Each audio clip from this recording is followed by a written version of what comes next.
All right, good day, folks. Thanks for tuning in. Today we have got Damoy Robertson from LAB99 and the Vegan Review. Thanks, Damoy. So, as part of our lockdown series, today we will be focusing on innovation and entrepreneurship. So, today's first question to Damoy is, so can you tell us more about the Vegan Review and LAB99 and what really inspired you to kind of set this two companies up? Sure. So I started first with the lab with LAB99 3.5 years ago. I was working for a large corporation, Coca-Cola, and I had all these great ideas, or at least I thought they were great. But it was really slow to actually get them pushed out. Things didn't really move along very quickly. I started working for a new company, a prop tech startup at the time. And that's when sort of the entrepreneurship sort of bug sort of bit me. And I realized that I was very good at sort of creating marketing and sales development processes. And a lot of startups weren't very good at that. So I started offering my service to sort of different companies in a co-working space where we were located at the time. And I got some business from there. So from that point onwards, I just decided to go all in and launch my own agency. With the Vegan Review, I first sort of got started around 10 years ago now, doing a journalism internship. Okay. I was very interested in media, advertising, writing, and I became vegan a year ago. And there are some dominant media figures that are in the industry, but I realized there wasn't really any unique reporting, so to speak, and just really sort of hard pushing informative content going out there, and also a wide range of media also. So I decided to launch a Vegan Review basically to give me or someone like myself a year ago that was just starting their journey all the insights that they would really need on veganism and the vegan market. Okay, excellent. And then also, like, to set up two companies this early on within your career is like an amazing achievement. So what challenges have you had to overcome to kind of reach the current position you're at the moment? Sure, that's a really good question, because with my agency, first of all, I started making hires quite early on. Some of them didn't work out. And then it taught me a lot as sort of a founder and as a leader, what I need to work on personally. So on the back of that, I read a book called The World is Flat by Thomas Friedman, and was basically all about outsourced workforce and how to sort of capitalize on the world's sort of global economy, and the fact that different sort of workers in different economies are just as good sort of as the UK or the US or wherever, and some of the businesses that have been built on the back of that.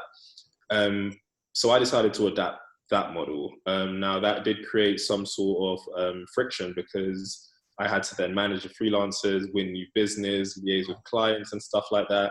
So that's been sort of the number one hurdle that I faced. And actually it led to me winding down the agency a bit and focusing on more passion projects.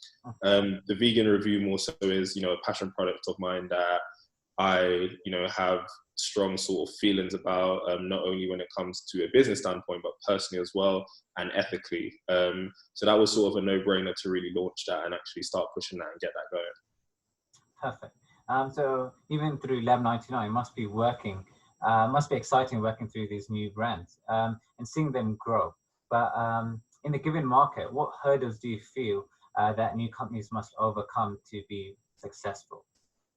Sure. I think the first one is sort of getting seen and getting heard. The biggest challenge for a lot of startups is funding. So the market is very saturated. Investors are receiving so many different decks every day. It's really hard to actually make yourself stand out. So that's probably the first hurdle. The second hurdle is, once you've got that money, a lot of people think, maybe 100K or 200K and 500,000 is a lot of money, but it goes really, really quickly. Yeah. So that's another hurdle, really understanding how to actually utilize that money that you get in and getting sort of the best results for the lowest cost. Apart from that, I think just being able to stand out in completely crowded sort of digital places, a lot of people struggle with, and it is really, really hard. So I think those three things really make or break a business. yeah, getting investment, managing the cash flow, and then also sort of, you know, getting your message out and speaking to your customers. Perfect. And lastly, we know the vegan business market is booming worldwide.